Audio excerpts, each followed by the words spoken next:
Cordial saludo. Mi nombre es Carolina Amaya Callejas, maestrante en Educación de la Corporación Universitaria Iberoamericana. El tema a tratar hoy son las reflexiones en torno a los desarrollos educativos y pedagógicos de orden histórico del curso Pedagogías Críticas y de Colonias. En el presente podcast se pretende realizar un análisis donde nos describa algunos momentos relevantes que fueron fundamentales en la educación. De esta manera podremos visibilizar la contextualización y comprensión del sistema educativo. Para ello se propone identificar algunos hechos históricos para llegar a la actualidad. Se abordarán temas importantes que han determinado el rumbo de la educación en Colombia, como es la religión, la política, los gobiernos y las influencias de otros países.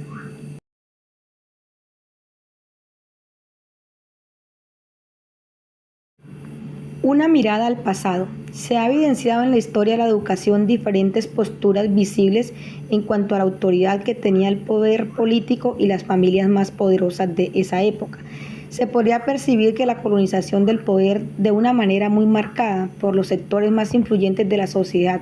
los cuales ponían barreras educativas de orden racial, sexual o social, donde la exclusión era protagonista de las escuelas, ya que realmente no había equidad en la educación, se excluía solo por su condición, ya fuese por ser hombre, mujer, negro, blanco o indígenas, y primordialmente a los niños, quienes no tenían en cuenta en ninguna de sus etapas. En la gran mayoría de los adultos, los pequeños los miraban como personas extrañas que no tenían cabida. Todo esto se podía evidenciar en los diferentes contextos como lo era el hogar, el colegio y demás instituciones, lo cual no accedía a que se distribuyera una educación con miradas a una política equilibrada de poderes. Teniendo en cuenta lo anterior, podemos decir que por varias décadas las investigaciones se centraron en la vida de los adultos y solo hasta los 80 iniciaron los proyectos enfocados a la niñez, a los niños y adolescentes, donde se ha generado un gran interés por conocer la vida de los menores desde su propia perspectiva, especialmente desde la Declaración de los Derechos del Niño y la formulación de políticas públicas programadas y proyectos que pretenden responder a sus necesidades y expectativas en los diferentes contextos. Desde los nuevos conceptos, la infancia ha ido desarrollando cambios respecto a lo que la niñez. Se crearon nuevos conceptos de cómo son vistos las niñas, los niños y adolescentes, reconociéndolos así como sujetos de derecho, siendo la Declaración de los Derechos de las Niñas, Niños y Adolescentes la pionera de este nuevo concepto, donde se priorizan sus necesidades e intereses, pues en los últimos tiempos, a partir de la aprobación de la Convención Internacional de los Derechos del Niño, CDN, y su puesta en vigencia el 2 de septiembre de 1990, nació una nueva valoración de la infancia, reconociéndolos como un actor social relevante desde la perspectiva de Touraine.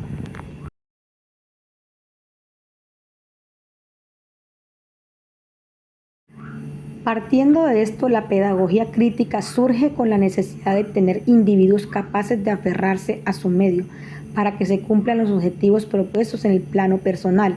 que apunten a la transformación de su realidad, iniciando entonces con los estratos más vulnerables, donde el individuo sea el actor principal de su historia, buscando así un acercamiento legítimo a la liberación y a la formación de una gran red de fortalecimiento y empoderamiento de los sujetos, donde se interconecten la realidad histórica pasada y presente con los individuos, apostándose al progreso social que proyecta un pensamiento crítico y transformador de la realidad, donde lo normal se expresa dilucidar, erigir, cuestionar y empoderar constantemente al ser humano, según lo ha explicado por Álvaro Jotar en la revista de la filosofía. La pedagogía crítica, tal como lo escribe Gire Fox, invita a transformar el aula en un espacio de diálogo, reflexión y resistencia. No se trata de únicamente transmitir información, sino de ayudar a los estudiantes a comprender el contexto histórico, social y económico en el que viven, para que puedan convertirse en agentes de cambio. Este enfoque es sumamente importante en un país como Colombia, donde las desigualdades históricas requieren de una educación que no solo prepare para el trabajo, sino para enfrentarse a los retos que día a día surgen. Gracias a toda la trayectoria histórica que buscaba garantizar los procesos educativos y en la lucha incansable de estos y otros poderes apartes, surge la Declaración Mundial sobre la Educación para Todos, Así se genera una nueva oportunidad al acceso a la educación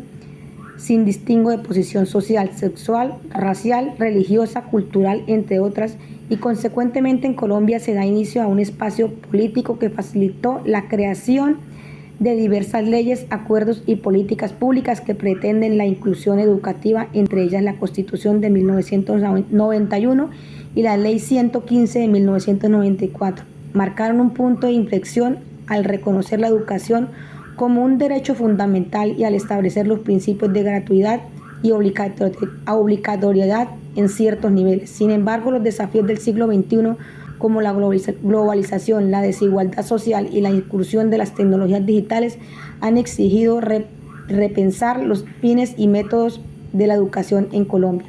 Si bien es cierto que las leyes y políticas públicas surgieron de la necesidad de formar para la vida, han sido un aliciente para la educación y sus actores, sabemos que están por sí mismas, no suponen cambios radicales en la estructura social, que antes, por el contrario, reproducen las dinámicas de discriminación y exclusión en muchos sectores de la sociedad, pues la obligación legislativa no ha obtenido los resultados esperados en el ejercicio de la educación, antes, por el contrario, se tornó, como refiere Schiller y Telles, en una promesa educativa más sin cumplir, puesto que en los territorios y regiones del país solo se ve la exclusión por parte de los gobiernos de turno. Incluso estas desigualdades totalmente de sus obligaciones y responsabilidades con la población, es especialmente en el sector educativo rural, donde está más marcada la inequidad, pues hay escuelas que dan dolor y tristeza al ver sus condiciones deplorables tanto en la práctica física como en sus plantas pedagógicas o didácticas, que hasta carecen de mobiliarios básicos requeridos para ejercer correctamente la labor educativa. Es que muchas veces no hay unas directrices claras, pertinentes, oportunas y acordes con la realidad desde las Secretarías de Educación e inclusive en las mismas directivas ministeriales emitidas por el Ministerio de Educación. Son ambiguas o están fuera de contexto para ciertas poblaciones, pues que hoy hay programas que no facilitan la llamada educación para todos, y es así donde decimos que estas políticas públicas solamente son de papel o de escritorio, pues desde las oficinas se proyecta un enfoque perfecto y apropiado para las escuelas, pero al ponerlas en práctica están solamente desvirtuadas o descontextualizadas.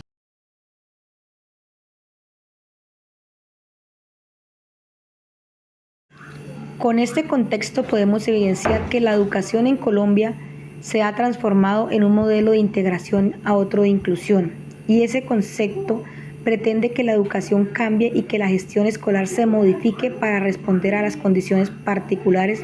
de los estudiantes que presentan alguna discapacidad como visual, física, cognitiva o de cualquier otra, los cuales tendrán atención incluyente, ya que los docentes deben realizar un plan individual de ajustes moderados donde se logre realizar los objetivos y aprendizajes plasmados en su año lectivo, logrando un impacto positivo en la educación. Por lo anterior, vemos que muchas veces nos encontramos con deficiencias, carencias y obstáculos bastante notorios. Para citar un ejemplo de ello es la falta de formación de los docentes en diversas áreas que permitan garantizar el aprendizaje más relevante y acorde con los avances tecnológicos y científicos en los estudiantes. Por otro lado, las diferentes formas de educar y motivar, presentar contenidos y compartir conocimientos son dinámicas de enseñanzas en sí mismas que limitan el ejercicio de la inclusión, pues los espacios de infraestructura de las instituciones educativas, mayormente en el área pública, no cuentan con las áreas idóneas para garantizar el pleno ejercicio docente de una manera acertada y eficaz. Finalmente, podemos decir que la colonialidad de la pedagogía pretende llegar a suplir esas carencias desde la perspectiva de la libertad, el pensamiento crítico, reflexivo, autónomo y emancipador, para alcanzar el ideal de una educación de calidad, inclusiva y coherente con la realidad que afrontan los maestros, alumnos y padres, pues se enfrentan a complejos momentos donde predomina la antipatía y el desinterés de generar espacios de reflexión y cooperación con el otro, que es perentorio propiciar esos momentos de transformación del ser para contrarrestar todas las anomalías que hasta la presente subyacen en muchos ámbitos de la sociedad.